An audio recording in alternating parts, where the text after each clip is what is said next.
You people really think you can go anywhere you want, huh? I'm just pumping gas, officer. Shut up. Step away from the vehicle. You match description. What description? He grabbed her arm, slammed her face first into the hood. Every hooker and dealer we pick up on this road looks just like you. Same skin, same story, so don't stand here acting like you're somebody. 3 people watched. No one moved. No one said a word. The sergeant pulled up, looked her up and down. Cuff her. Another one off the streets. She didn't scream. She didn't cry. She didn't have to. Because what these cops didn't know about this woman was about to destroy everything they'd ever built. Man, this story is far from over. Let me take you back to where it all started. The Shell station sat at the dead end of Route 9, just past the Ridgemont County line. One of those places the highway forgot. 2 pumps, a sun-bleached awning, and a convenience store with bars on the windows.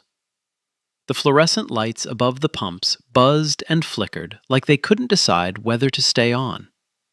Cicadas screamed from the tree line. The air was thick, the kind of Carolina heat that clings to your skin even after the sun goes down. Audrey Grant pulled her 2011 Camry up to Pump 2. The car had a dent in the rear quarter panel she'd never bothered to fix, and a crack running across the windshield like a river on a map. She killed the engine and sat for a moment, hands still on the wheel. 14 hours. 14 hours since she'd left the house that morning, and every one of them sat heavy in her shoulders.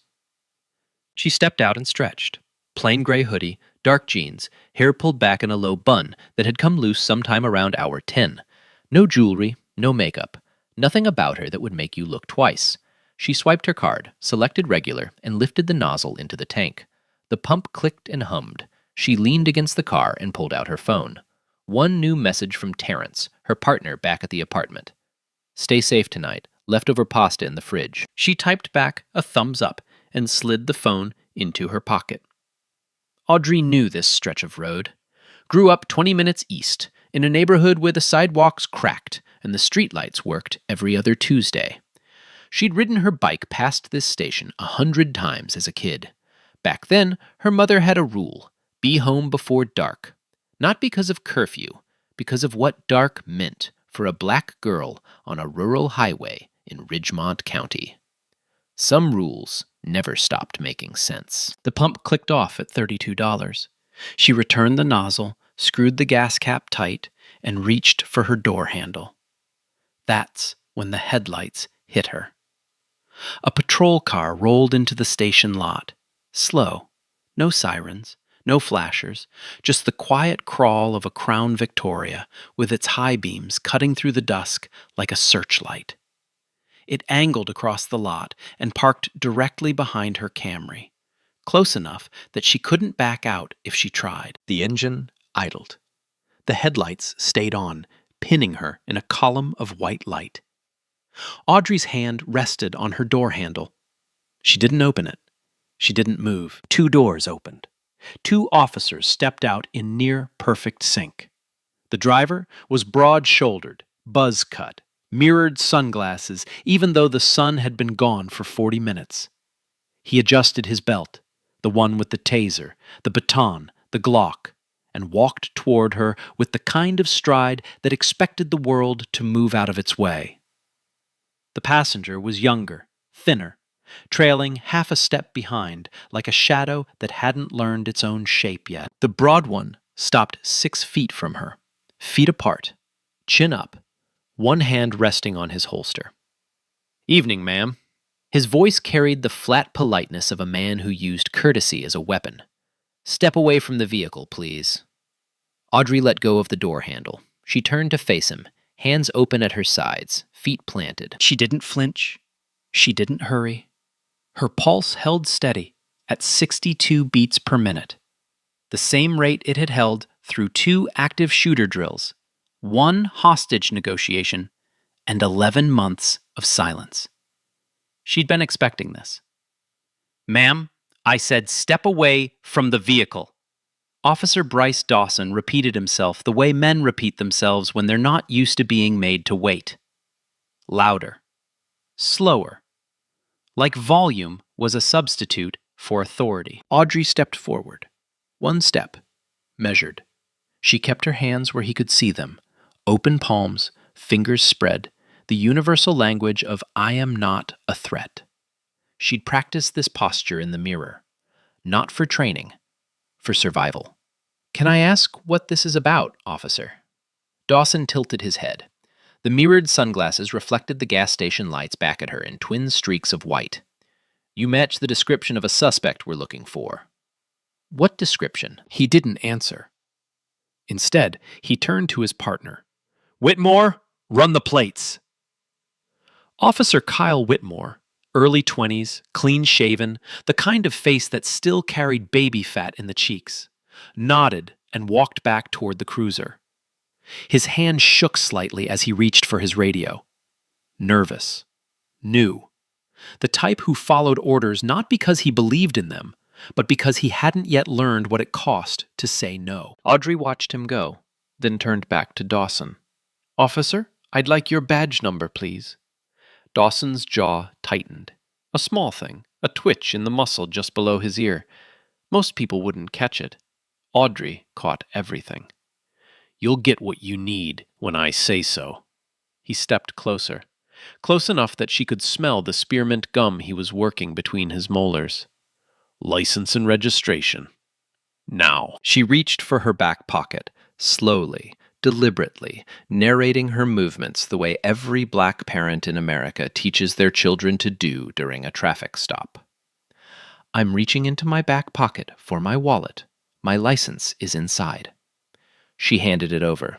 He took it with 2 fingers, like it might be contaminated, and barely glanced at the name before tossing it onto the hood of his cruiser. The plastic case skidded across the paint and stopped against the windshield wiper. Registration's in the glove box, Audrey said. May I get it? Stay where you are. Whitmore. He snapped his fingers without looking back. Check the glove box. Whitmore had returned from the cruiser. He hesitated, glanced at Audrey, then walked to the Camry's passenger side and opened the door. He leaned in, popped the glove box, and pulled out a small folder of documents. Oil change receipts, insurance card, registration. He brought them to Dawson, who fanned through the papers like a man shuffling a deck of cards he had no intention of playing. Where are you coming from this late? Dawson asked, eyes still on the papers. Work. What kind of work? He looked up. The question wasn't a question. It was a measurement, a way of placing her in whatever box he'd already built in his head. I work in consulting. True enough. Close enough.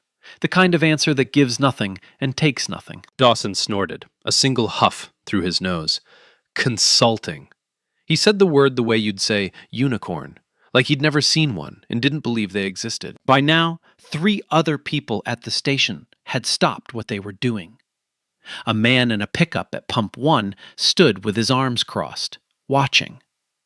A woman loading groceries into her minivan had frozen mid-bag.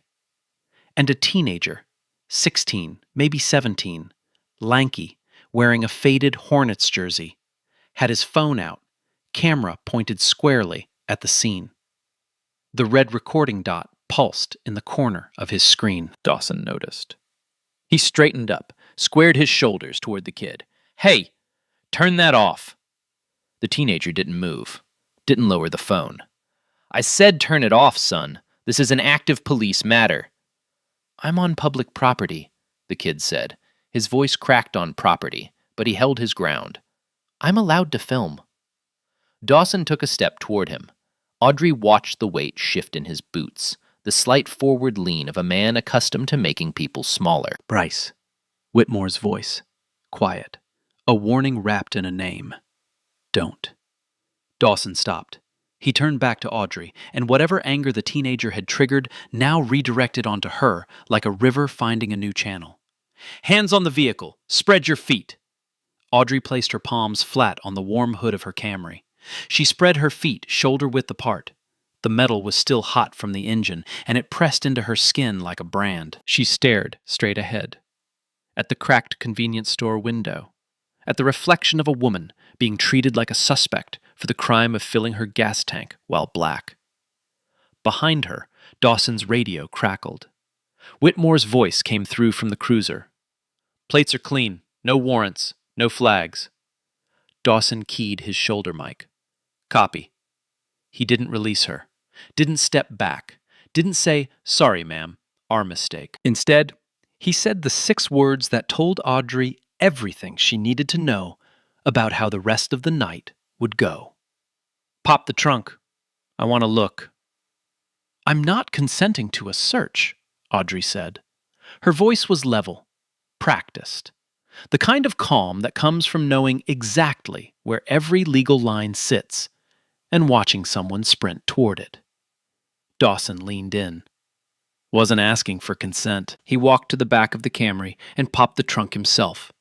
The latch gave with a dull thud, and the trunk lid rose slowly on tired hydraulics, revealing the organized chaos of a life lived mostly in a car.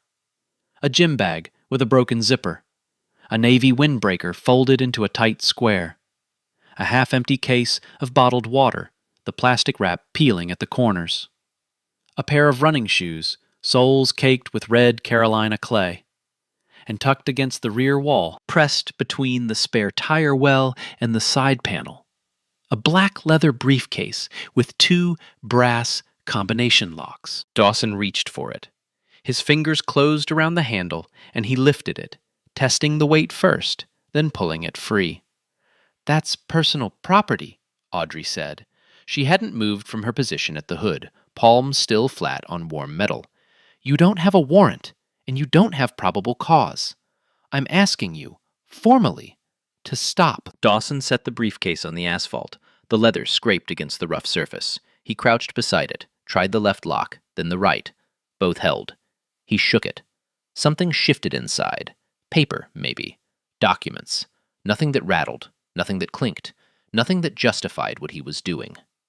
Open it. No. The word hung between them, like a held breath.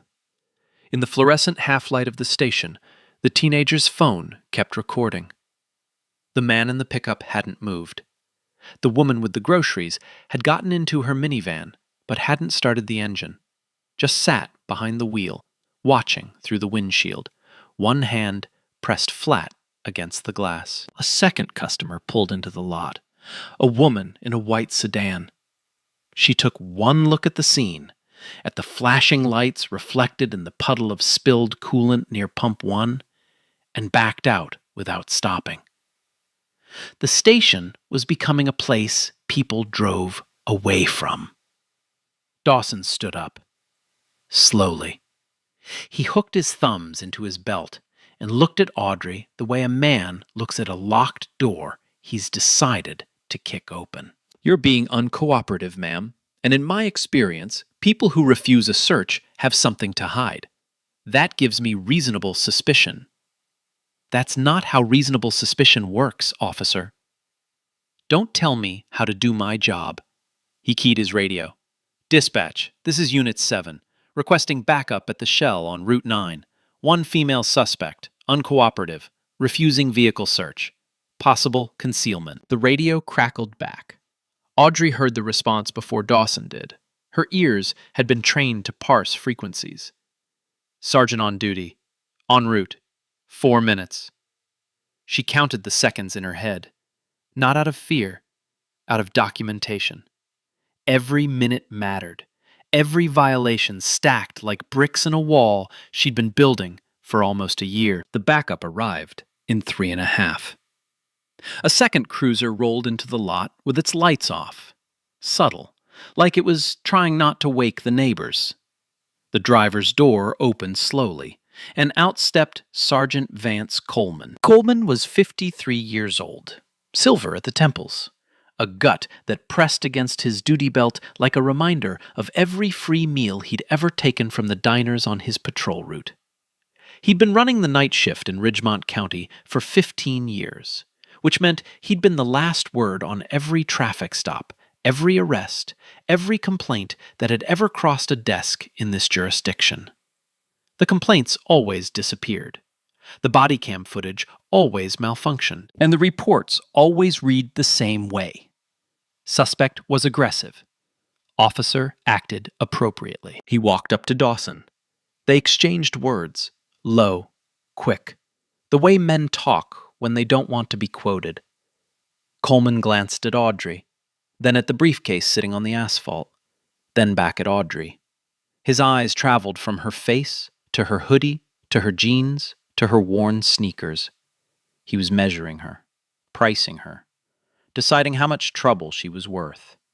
He made his decision in under 5 seconds. Cuff her. We'll sort it out at the station. Dawson moved fast, faster than he'd moved all night. He grabbed Audrey's right wrist first, pulled it behind her back, then the left. The handcuffs closed with a metallic snap that echoed off the gas station awning. The steel was cold against her skin, too tight. She felt the edge of the cuff bite into the bone of her left wrist, metal pressing against the tendon until it ached. She didn't wince.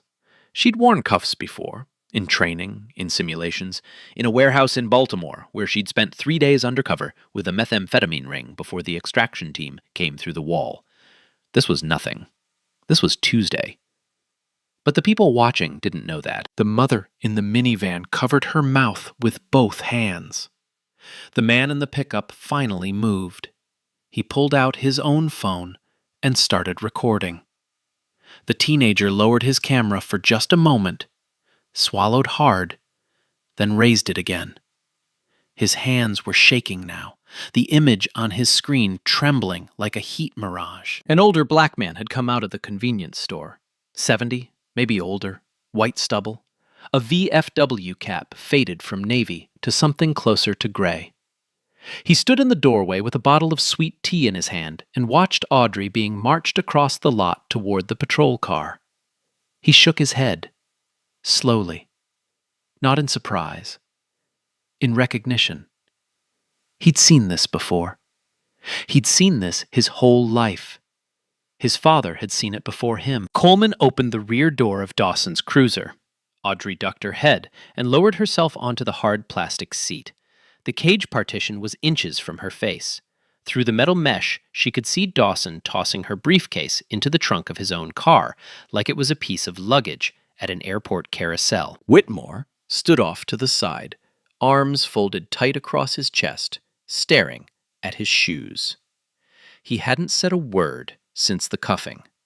His face carried the particular shade of pale that comes when a man realizes he's crossed a line, but can't find the courage to say so.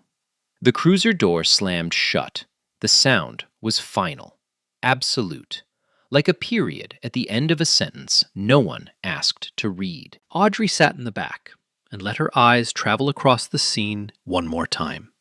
She noted the cruiser number, 714. She noted Coleman's badge, 2231. She noted the time on the dashboard clock, 9:47 p.m. She noted Whitmore's silence, Dawson's swagger, Coleman's 5-second verdict. She noted everything. Because Audrey Grant had been noting everything for 11 months. Every unlawful stop, every fabricated charge, every body cam that conveniently died, every complaint that vanished between the filing cabinet and the shredder. And tonight, these 3 officers had just given her the last piece she needed. They just didn't know it yet. Nah, this is insane. Imagine you just pumping gas, minding your own business, and suddenly you're face down on a cop car in handcuffs. For what? Because of how you look? And nobody around you says a single word. You tell me how that feels. The Ridgemont County substation sat at the bottom of a hill on Clarkson Road, a 1-story brick building with narrow windows and a flat roof that collected rainwater in pools no one ever drained. The American flag out front had frayed at the edge. Across the street, half hidden by a row of overgrown boxwoods, a Confederate memorial stood on a concrete pedestal. A bronze soldier with a rifle at rest, staring south toward nothing. They brought Audrey in through the side entrance. No booking desk, no intake officer, just a hallway that smelled like burnt coffee and floor wax, ending in a room with a metal table, 2 plastic chairs, and a camera mounted in the corner that hadn't had a working light since March. Coleman sat across from her. He hadn't removed her cuffs. He leaned back in his chair, arms folded, studying her the way a man studies a crossword puzzle he's already decided isn't worth finishing. "So," he said, "let's talk about what happened tonight." "I was getting gas," Audrey said. "Your officers approached me without cause, searched my vehicle without consent or a warrant, and arrested me without probable cause. That's what happened tonight." Coleman smiled. Not a warm smile, the kind that bends the mouth without reaching the eyes. "You know, girls like you always think you know your rights. Watch a couple videos on the internet, and suddenly you're a constitutional scholar." Audrey said nothing. She let the sentence sit in the room like a stain on a tablecloth, visible, ugly, and entirely his. Dawson appeared in the doorway. "Phone's clean, nothing on it." He said it like he was disappointed, like he'd been expecting to find a confession in her text messages. "Plates?" Coleman asked. "Clean, no priors, not even a parking ticket." Coleman's fingers drummed on the table. A slow rhythm. The sound of a man whose narrative was falling apart, but who wasn't ready to admit it. "What about the briefcase?" "Locked. She won't give us the combination." "Then we hold her until she does." Audrey tilted her head. "On what charge?" Coleman leaned forward. "Disorderly conduct, obstruction, take your pick." He stood up, the chair legs scraping against the floor like a match strike. "You're going to spend the night here, ma'am. Maybe by morning you'll feel more cooperative." He walked out. Dawson followed. The door closed with a heavy click, and Audrey was alone in the room with the dead camera and the buzzing fluorescent tube above her head. She sat perfectly still. She listened to their footsteps fade down the hallway. She heard Coleman's voice, muffled, distant, say something to Dawson that ended in laughter. The low, easy laughter of men who believed they were untouchable. They had no idea. 212 miles northeast, in a windowless office on the 4th floor of the FBI field office in Charlotte, Supervisory Special Agent Nora Pemberton was reviewing case files when her phone buzzed. She picked it up. A Twitter notification. Not her personal account, but the monitoring feed her team used to track law enforcement incidents in the counties under investigation. The teenager's video had been posted 47 minutes ago. It already had 8,000 views and climbing. The caption read, "Cops arrest black woman at gas station for pumping gas. Ridgemont County. This has to stop. Hashtag Ridgemont Gas Station." Pemberton tapped the video. She watched 6 seconds of it, the moment the cuffs went on, and her stomach dropped. She recognized the hoodie. She recognized the car. She recognized the woman. She stood up so fast her chair rolled backward and hit the filing cabinet. "Connors!" she called across the office.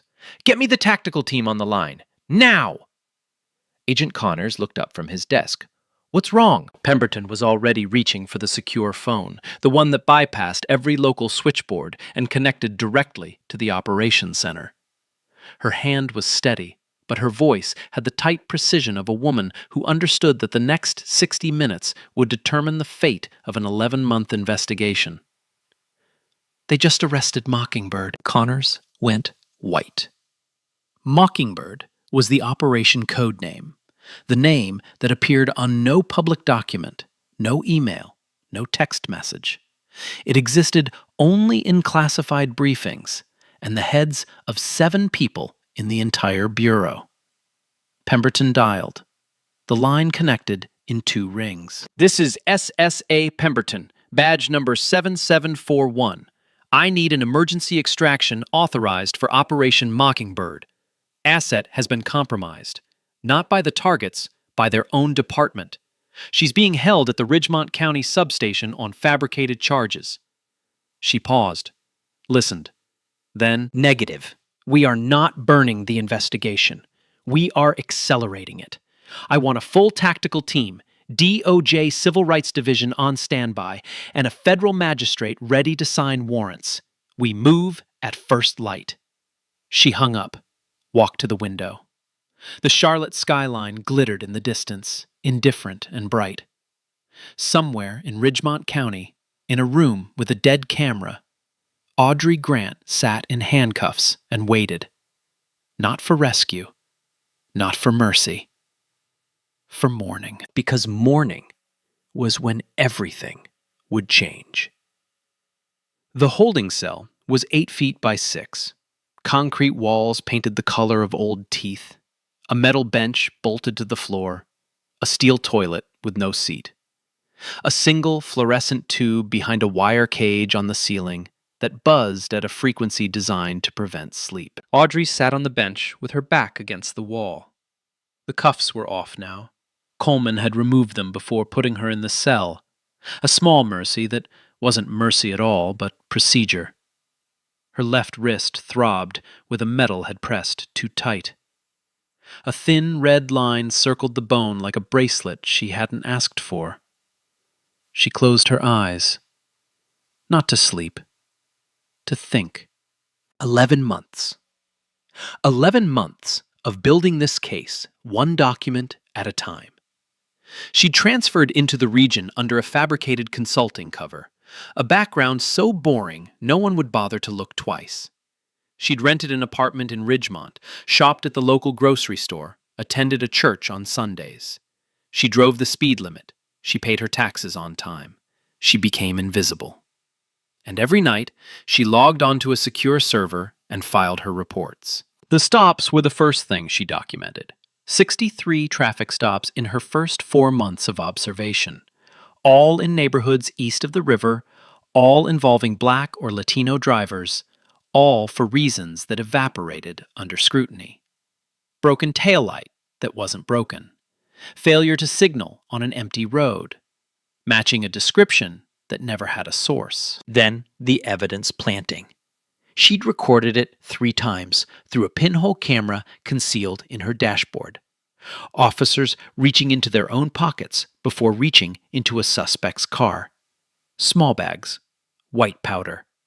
Enough to turn a traffic stop into a felony. Then the body cameras. 22 incidents where footage should have existed and didn't. Coleman signed off on every missing file with the same 2 words. Equipment malfunction. Audrey had built the case the way her mentor at Quantico had taught her. Brick by brick. With no gaps, no assumptions, nothing a defense attorney could wedge a crowbar into. She had names, dates, badge numbers, GPS logs, surveillance footage, witness statements from people who'd been too afraid to talk to anyone but a federal agent with a promise of protection. And now she was sitting in a cell in the very building she'd been investigating, arrested by the very men she was about to bring down. She opened her eyes and stared at the ceiling. The fluorescent tube flickered. Once, twice. Held. A memory surfaced, unbidden, sharp. Her brother, Terrence. Not her partner, her younger brother, same name. He'd been 19, driving home from a friend's house on a Saturday night in this same county. Same kind of road, same kind of dark. 2 officers pulled him over. Said he was swerving. He wasn't. They pulled him out of the car. Said he was resisting. He wasn't. They put him on the ground, face in the gravel, knee on his back. He came home with a fractured orbital bone and a charge for resisting arrest. The charges were dropped 6 weeks later. The officers were cleared after an internal review. The body cam footage was, of course, missing. Terrence never drove at night again. He was 29 now, and he still took an Uber home after dark. 10 years later, and the fear sat in his body like a second skeleton. That was why Audrey had taken the assignment, Not for the promotion, not for the commendation letter, for the look in her brother's eyes when he heard a siren, that flinch, that tightening of the jaw, that instinct to make himself smaller. No one should have to make themselves smaller. Down the hallway, she heard voices. Coleman and Dawson, still on shift, still at their desks. The words were muffled, but the tone carried. Casual, relaxed. The sound of men eating takeout and telling stories. She heard Dawson laugh. Then Coleman. Another one off the streets. Dawson. She'll learn. Audrey's hands rested on her knees. Her fingers were still. Her breathing was even. But something behind her eyes had shifted. A quiet recalibration, like a scope adjusting for distance. At 6 a.m, Coleman came to the cell. He told her the charges: disorderly conduct, obstruction of justice, resisting arrest. 3 charges, all fiction, all designed to justify a night that should never have happened. She asked for her phone call. Coleman leaned against the door frame and crossed his arms. Phone's broken. Audrey looked at him. For the first time all night, she let something show on her face. Not anger, not despair. Something closer to patience. The kind that comes from knowing exactly how a story ends, while everyone else is still guessing. Coleman didn't recognize it. He saw a woman in a holding cell with no lawyer, no phone, and no leverage. He saw someone who'd been handled, managed, filed away. He had no idea he was looking at the person who'd already ended his career. He just hadn't been notified yet. At 8:47 a.m., the sun was already pressing heat into the asphalt of the Ridgemont County substation parking lot. The flag hung limp.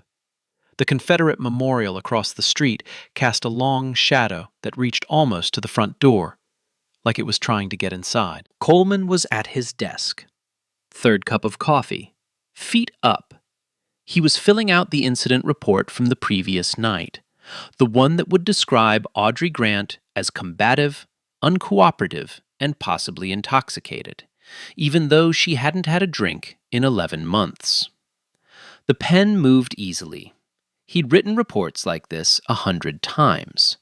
The words came from muscle memory, not truth. Dawson was in the break room, working through a gas station donut and scrolling his phone.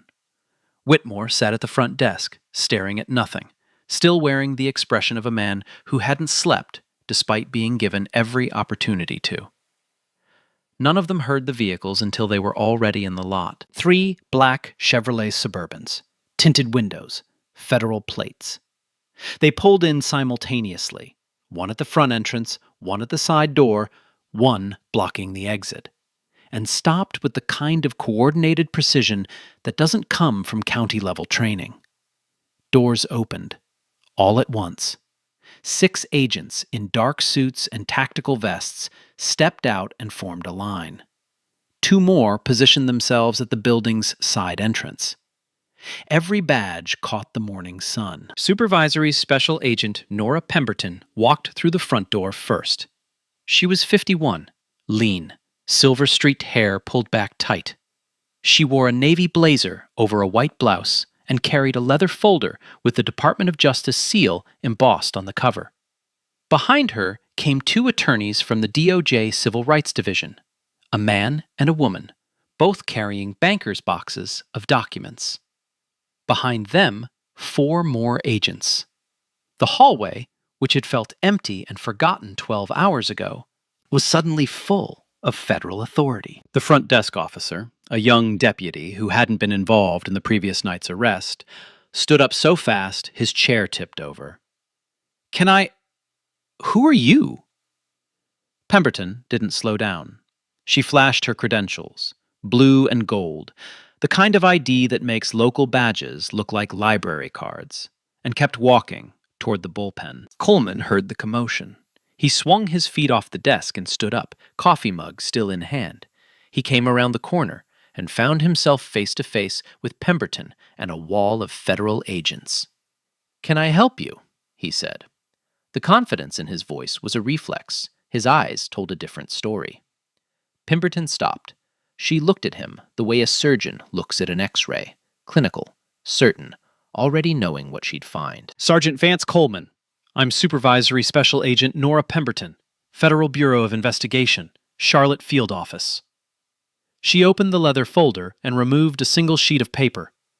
I'm here for my agent. The coffee mug didn't drop, but the hand holding it stopped moving entirely, frozen at chest height, as if the signal between Coleman's brain and his fingers had been severed. Your agent? Special Agent Audrey Grant has been conducting an authorized federal investigation into systemic civil rights violations within the Ridgemont County Police Department. The investigation, designated Operation Mockingbird, has been active for 11 months, authorized by a federal magistrate, and overseen by the DOJ Civil Rights Division. She paused. Let every word land. Last night, your officers detained Agent Grant without probable cause, searched her vehicle without a warrant, and arrested her on fabricated charges. Every moment of that encounter was recorded by federal surveillance equipment. Additionally, Agent Grant's investigation has documented 147 unlawful traffic stops, 23 cases of evidence tampering, and 8 cases of excessive force, all originating from officers under your direct command. Dawson appeared in the break room doorway. The donut was gone. His face was the color of old paper. He looked at Pemberton. He looked at the agents. He looked at Coleman, waiting for the sergeant to say something, to fix this, to make it go away, the way Coleman had always made things go away. Coleman said nothing. His mouth opened, closed, opened again. A fish on a dock. Pemberton handed the single sheet of paper to the DOJ attorney at her right. These are the federal warrants, signed this morning by Judge Patricia Emerson of the Western District of North Carolina. They authorize the seizure of all personnel files, body camera footage, incident reports, and digital communications from this facility. She turned to the agent at her left. Bring her out. The agent walked down the hallway toward the holding cells. 30 seconds later, Audrey Grant emerged. She walked steadily, unhurried, shoulders back. A female federal agent walked beside her, carrying a black duffel bag. They stopped in the center of the bullpen. The agent unzipped the bag and handed Audrey 3 items, one at a time. Her FBI credentials, a gold badge, and a blue identification card bearing her photo, her name, and the words Federal Bureau of Investigation, Special Agent. Her service weapon, a Glock 19M in a leather holster. And her phone, still in the evidence bag Dawson had sealed the night before. Audrey clipped the badge to her belt. She holstered the weapon on her right hip. She unsealed the evidence bag, removed her phone, and powered it on. Then she looked up. She looked at Dawson first. He took a step backward. An involuntary retreat, the body understanding what the mind hadn't caught up to. She looked at Whitmore. He was sitting at the front desk, both hands flat on the surface, staring at her badge like it was a grenade with the pin pulled. She looked at Coleman. He still hadn't moved. The coffee mug was now trembling in his hand, sending tiny ripples across the surface of the liquid inside. Pemberton spoke one more time. Her voice carried the calm of a woman who had done this before and would do it again. Sergeant Coleman, Officer Dawson, Officer Whitmore, you are each hereby notified that you are subjects of an active federal investigation. I strongly advise each of you to retain legal counsel immediately. Do not destroy, alter, or remove any documents, recordings, or communications related to your duties.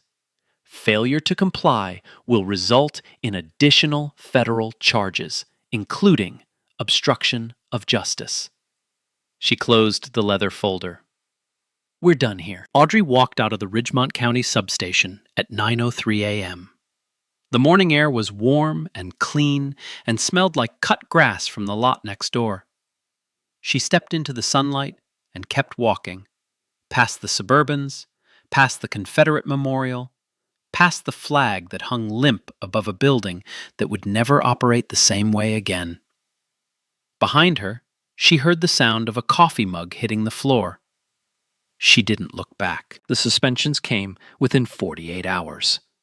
Coleman, Dawson, and Whitmore, all three stripped of their badges, their weapons, and their access to the building they'd treated like a personal kingdom. The Ridgemont County Police Department was placed under federal oversight, effective immediately. A monitor appointed by the DOJ arrived on a Wednesday and didn't leave. The teenager's video was the match, but the investigation was the gasoline. By the time cable news picked up the story, the gas station footage had already crossed 14 million views. Every major network ran the clip. The moment the cuffs clicked shut, played in slow motion, narrated by anchors who used words like troubling and deeply concerning, while the comment sections used words far less polite. Hashtag Justice for Audrey trended nationally for 3 days. It was joined by hashtag Ridgemont County, hashtag Operation Mockingbird, and, briefly, fiercely, hashtag Cops versus FBI. The internet did what the internet does. It made the story impossible to ignore. A federal grand jury convened in Charlotte. The indictments came down like a hammer on glass. Sergeant Vance Coleman, 12 counts. Conspiracy to violate civil rights under color of law. Obstruction of justice. Perjury. Falsification of police records. Destruction of evidence. Each count carried federal sentencing guidelines that made state charges look like parking tickets. Officer Bryce Dawson, 7 counts. Civil rights violations, unlawful search and seizure, filing false reports, evidence tampering on 2 separate occasions, both captured on Audrey's concealed dashboard camera. Officer Kyle Whitmore, 3 counts. Civil rights violations and failure to intervene. The lightest charges of the 3, but federal charges nonetheless. His attorney filed for a cooperation agreement within a week. Whitmore, it turned out, was ready to talk. He'd been ready for a while. The community reacted the way communities react when a wound finally gets named. The old man from the gas station. His name was Harold Briggs, 74 years old, retired postal worker, Korean War veteran, gave an interview to a Charlotte reporter. He sat in a folding chair on his front porch and spoke in a voice that carried 60 years of this county's history. "I've lived here my whole life," he said. "Raised my children here. Buried my wife here. And I've watched officers like Coleman run this place like it belonged to them. Not to us. To them." He paused, adjusted his VFW cap. "This is the first time anyone fought back and won. And she didn't even have to raise her voice." The interview was viewed 9 million times. Harold Briggs received more mail that week than he had in the previous decade combined. Audrey gave one public statement. She stood outside the federal courthouse in Charlotte on a Tuesday morning, flanked by Pemberton and a DOJ spokesperson. She wore a charcoal suit. Her badge was visible on her belt. She spoke for 90 seconds. She said she didn't seek attention. She said the assignment was never about her. She said the community of Ridgemont County deserved a police force that served them, not one that hunted them. She said the people who came forward as witnesses during the investigation showed more courage than anyone would ever know. Then she stepped away from the microphone and didn't come back. The broader investigation spread like a root system. Audrey's 11 months of documentation didn't just implicate the Ridgemont County PD. It exposed patterns that connected to 5 neighboring departments. Shared training programs, shared tactics, shared language in reports that suggested a culture, not a coincidence. The DOJ opened pattern or practice investigations into 3 of them. 2 more faced state-level reviews. Coleman's trial began in October. The courtroom was standing room only. The prosecution's case was surgical, built on the evidence Audrey had collected, corroborated by Whitmore's testimony, and anchored by the one thing Coleman had spent 15 years trying to eliminate: footage. The body camera recordings he thought were deleted had been backed up on a federal server. Every missing minute, every convenient malfunction, every traffic stop that had been erased from local records but preserved in a digital vault Coleman never knew existed. The jury watched 14 hours of footage over 3 days. They saw officers planting evidence. They saw suspects handcuffed without cause. They saw Coleman, on camera, instruct a junior officer to lose a complaint filed by a 60-year-old woman who'd been pulled over 4 times in 1 month. Deliberation took 6 hours. Guilty. 9 of 12 counts. Coleman stood motionless as the verdict was read. His attorney placed a hand on his shoulder.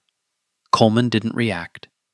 He stared at the table in front of him with the empty expression of a man who had spent his entire career believing the rules didn't apply to him, and was now learning, in the most public way possible, that they did. Sentencing: 8 years in federal prison. No parole. Dawson took a plea. 5 years. He would serve them at a minimum security facility in Virginia, far from Ridgemont County, far from the gas station, far from the woman he'd handcuffed for the crime of existing. 500 miles away, in a small apartment with blackout curtains and a second-hand couch, Terrence Grant watched the verdict on a television balanced on a stack of textbooks. He watched his sister's name scroll across the chyron. He watched Coleman's face as the word guilty was read aloud, 9 times, like a bell tolling. He cried. Not from sadness, not from relief, from something older and deeper. The feeling of a weight being lifted that he hadn't realized he'd been carrying since he was 19 years old and face down on a gravel road with a knee on his back. He picked up his phone and texted his sister 2 words. Thank you. 6 months later, the Shell station on Route 9 looked the same. Same 2 pumps, same sun-bleached awning, same convenience store with bars on the windows. The fluorescent lights still buzzed and flickered like they couldn't make up their minds. Some things don't change just because the world around them does. But other things do. The Ridgemont County Police Department had a new chief. Her name was Lieutenant Diane Holloway, the first black woman to hold the position in the department's 90-year history. She'd been recruited from a federal law enforcement background, brought in specifically to rebuild a department that had been gutted by its own corruption. Her first act was to install dashboard cameras in every patrol vehicle, cameras that uploaded directly to a cloud server she controlled. No local storage, no delete button, no equipment malfunctions. Her second act was to establish a civilian oversight board with subpoena power. 5 members elected by the community. Harold Briggs was asked to serve.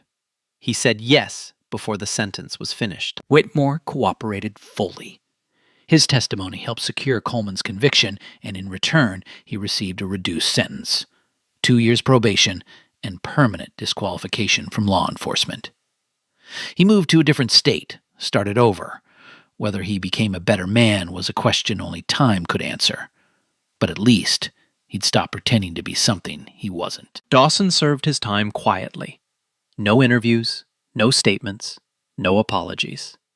The silence of a man with nothing left to say, and no one left who wanted to hear it. The teenager who recorded the video, his name was Jerome Washington, 17 years old, a junior at Ridgemont High, was awarded a Community Service Medal by the Charlotte chapter of the NAACP.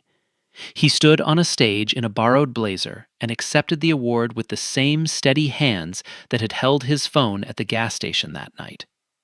He told the audience he hadn't done anything special. He'd just refused to look away. The video remained online. It continued to be shared, studied, and cited. Law schools used it in civil rights seminars. Police academies used it as an example of what procedural failure looks like from the outside. It became one of those clips that enters the cultural memory, not because it showed something new, but because it showed something old in a way that couldn't be dismissed. Audrey was promoted, special agent in charge of a newly formed federal task force on law enforcement accountability, a unit created in part because of what Operation Mockingbird had uncovered. She now oversaw a team of 12 agents working across 4 states, investigating departments where the complaints piled up and the cameras always seemed to break. She didn't give interviews. She didn't write a book. She didn't start a podcast or appear on panel shows. She went back to work, quietly, completely, the way she'd always worked. But on a Saturday evening in late October, she drove back to Ridgemont County, alone, in the same dented Camry with the cracked windshield she'd never bothered to replace.